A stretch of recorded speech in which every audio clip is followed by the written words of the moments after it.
یہ British India کا map ہے۔ اس میں آج کل کے 4 ممالک شامل ہیں۔ ان چاروں ممالک میں پہلا ملک ہے میانمار، جسے 1937 میں برٹش انڈیا سے الگ کر کے برطانیہ کی ایک کراؤن کالونی بنا دیا گیا، اور پھر بعد میں 1948 میں یہ ایک آزاد ملک بن گیا۔ باقی بچے برٹش انڈیا میں آج کل کے 3 ممالک بھارت، پاکستان اور بنگلہ دیش۔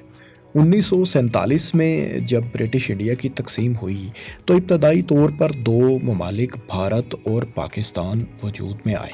پاکستان، جیسا کہ آپ جانتے ہیں، 2 حصوں میں بٹا ہوا تھا۔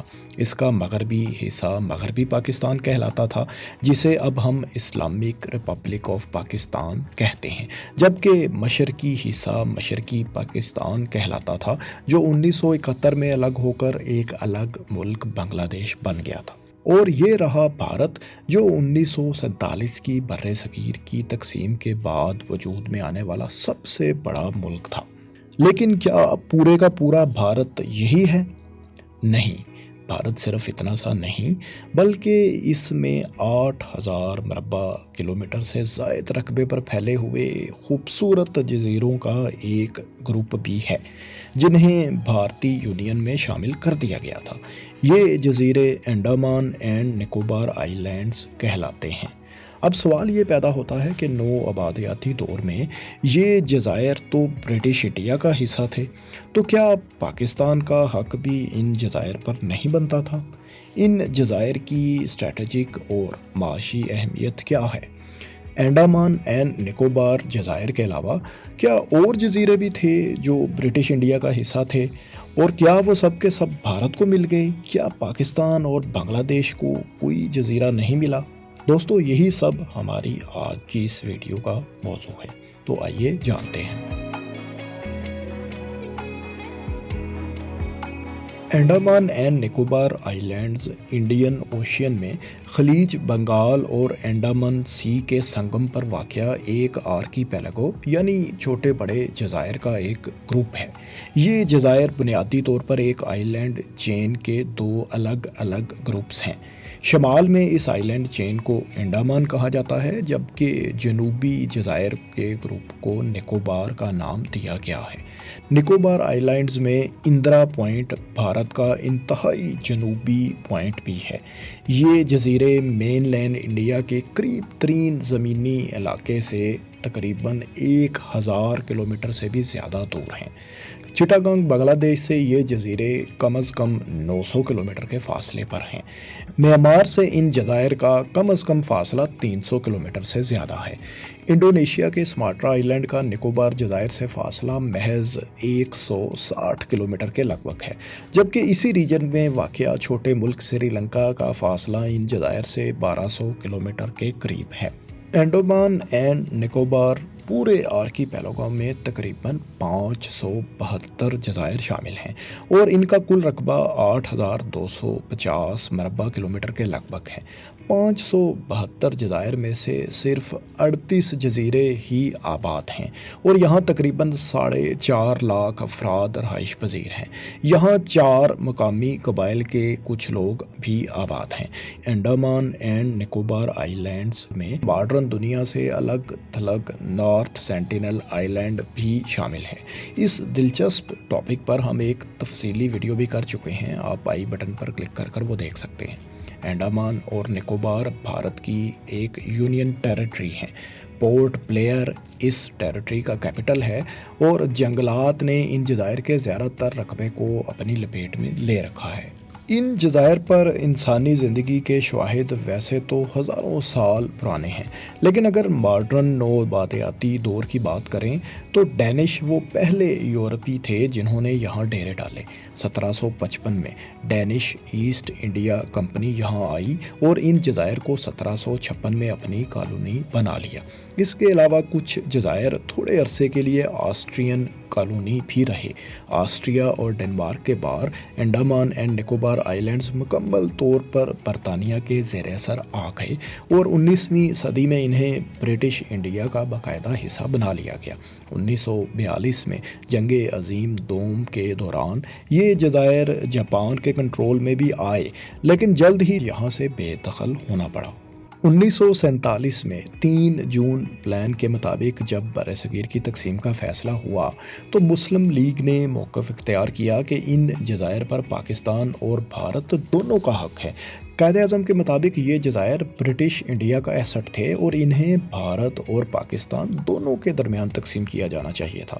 ان کا ماننا تھا کہ یہاں رہنے والے لوگ اور ان کا کلچر بھی باقی ماندہ انڈیا سے بالکل مختلف ہے، اس لیے ان پر صرف بھارت کا ہی حق نہیں بنتا، پاکستان کا بھی بنتا ہے۔ قائد اعظم کا یہ بھی موقف تھا کہ کراچی سے چٹاگانگ تک پہنچنے کے لیے یہ جزائر راستے میں پڑتے ہیں۔ اس سینکڑوں میل لمبے بحری راستے میں یہ جزیرے پاکستانی شپس کے لیے ایک ری فیولنگ اور ریسٹ پوائنٹ کا کام دیں گے، اور ان کی موجودگی کی وجہ سے پاکستان کو دونوں حصوں کے درمیان رابطے کے لیے کسی بھی طور پر بھارت پر انحصار نہیں کرنا پڑے گا۔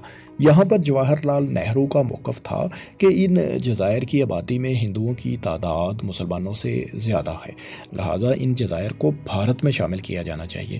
لیکن اس آرگیومنٹ میں زیادہ جان اس لیے نہیں تھی کہ اگر آپ آبادی کا تناسب بھی دیکھیں تو مسلمان اور ہندوؤں کی تعداد لگ بھگ ان جزائر پر برابر ہی تھی، اور اس قدر چھوٹی سی آبادی میں ویسے بھی میجورٹی کا کرائیٹیریا اپلائی کرنا بھی کوئی مناسب بات نہیں تھی۔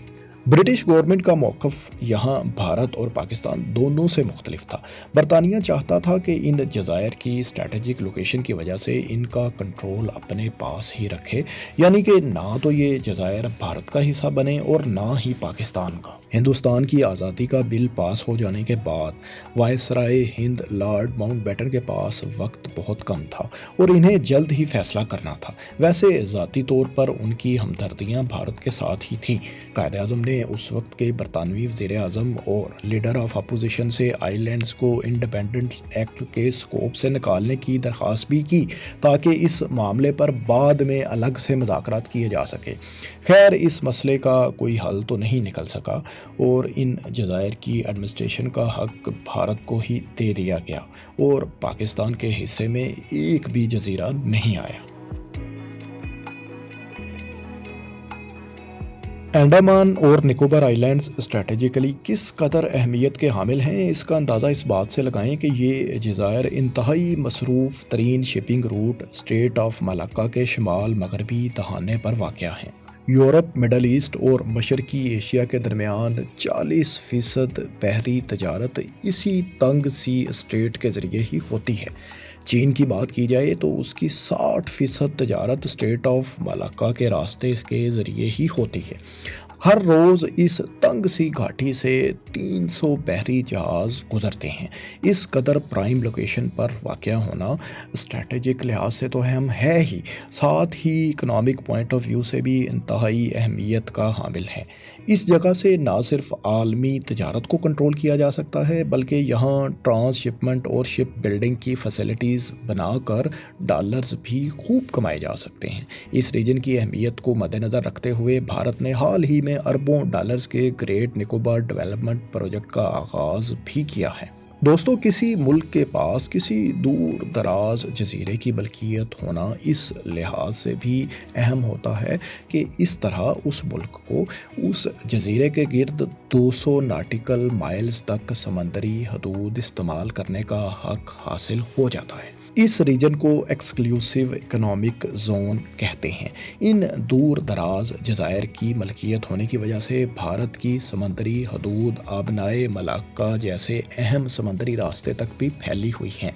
بعض ذرائع انڈمان اور نکوبار کے ایکسکلوسیو اکنامک زون میں تیل اور گیس کے کچھ ذخائر کی موجودگی کی پیشگوئی بھی کر رہے ہیں۔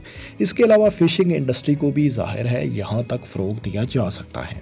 یہاں آپ کو یہ بھی بتا دیں کہ نو آبادیاتی دور میں مین لینڈ انڈیا سے سینکڑوں میل دور انڈمان جزیرے پر برطانیہ نے ایک جیل بھی بنا رکھی تھی جسے کالا پانی کہا جاتا تھا۔ آزادی پسندوں کو اس دور دراز جیل میں بھیج دیا جاتا تھا اور انہیں یہاں کڑی سے کڑی سزائیں دی جاتی تھیں، اور یہ خوبصورت جزیرے اس وقت ہندوستان میں خوف کی ایک علامت سمجھے جاتے تھے۔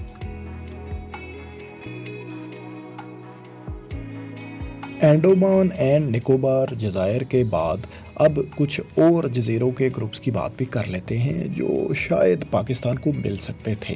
یہ جزیرے بھارتی ریاست کیرالہ کے قریب بحیرہ عرب پہ واقع ہیں۔ مالدیپ کے شمال میں واقع 35 چھوٹے جزائر اور 32 مربع کلومیٹر پر پھیلے جزیروں کے اس گروپ کا نام ہے لکشدویپ آئی لینڈز۔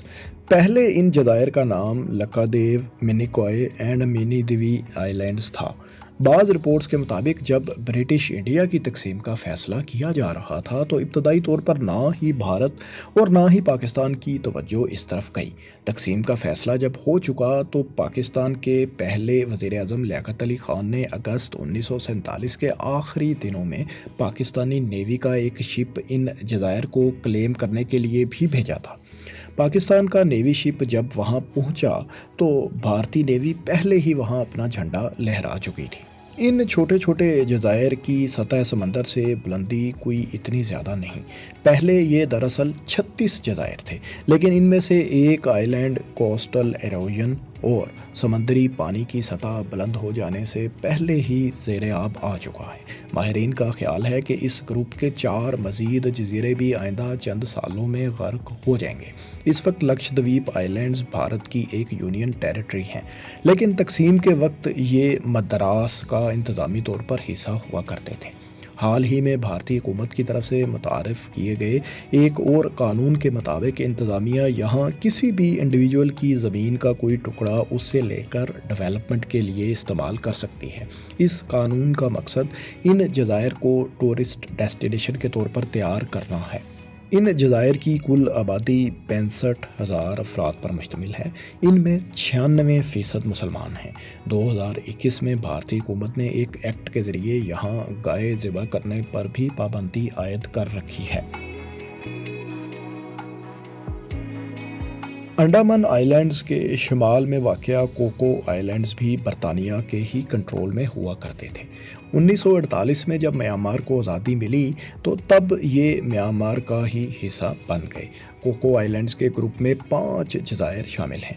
بعض رپورٹس کے مطابق اسٹریٹجک اہمیت اور خطے میں بھارت کے بڑھتے ہوئے اثر و رسوخ کی وجہ سے چین نے یہ جزائر لیز پر لے رکھے ہیں اور وہ یہاں ملٹری بیس بنانے کی تیاری بھی کر رہا ہے۔ کوکو آئی لینڈ کے شمال میں واقع 8.3 مربع کلومیٹر کا ایک اور آئی لینڈ پری پیرس آئی لینڈ بھی میانمار کا ہی حصہ ہے۔ قدیم تاریخ میں اس پر آبادی کے تو کوئی شواہد نہیں ملتے، لیکن آج کل اس پر 50 کے قریب لوگ آباد ہیں۔ دوستو، برٹش انڈیا کے ان تمام جزائر کے بعد اب ہم آخر میں آپ کو یہ بھی بتا دیتے ہیں کہ بحیرہ عرب میں پاکستان کے آئی لینڈز کی تعداد 12 سے 15 ہیں جو آج بھی پاکستان کے پاس ہیں۔ بلوچستان کی ساحلی پٹی سے 25 کلومیٹر کے فاصلے پر بحیرہ عرب میں واقع استولا آئی لینڈ پاکستان کا سب سے بڑا جزیرہ ہے۔ اس کا رقبہ 6.7 مربع کلومیٹر ہے۔ اس کا دوسرا نام جزیرہ ہفت تالار یعنی 7 پہاڑیوں کا جزیرہ بھی ہے۔ اس پر کوئی آبادی نہیں۔ استولا کے علاوہ منوڑا، بابا اینڈ بھٹ آئی لینڈ، بندل آئی لینڈ وغیرہ بھی پاکستان کے قابل ذکر جزائر ہیں، لیکن ان میں سے کوئی بھی اس قدر خوبصورت نہیں کہ انٹرنیشنل ٹورزم کو اپنی طرف متوجہ کر سکے۔ دوستو، یہ تھی ہماری آئی لینڈز کے متعلق ویڈیو۔ آپ کو کیسی لگی؟ کیا آپ کو ان جزائر کے بارے میں پہلے معلوم تھا؟ اور آپ کا کیا خیال ہے، ان میں سے کیا کچھ جزائر پر پاکستان کا حق تھا یا نہیں؟ اور اگر یہ جزائر پاکستان کو ملتے تو کیا آپ یہاں کا وزٹ کرنا پسند کرتے؟ کامنٹس میں اپنی رائے سے ضرور آگاہ کریں۔ اس طرح کی مزید معلوماتی ویڈیوز دیکھنے کے لیے ہمارے چینل کو سبسکرائب بھی کر لیں۔ شکریہ۔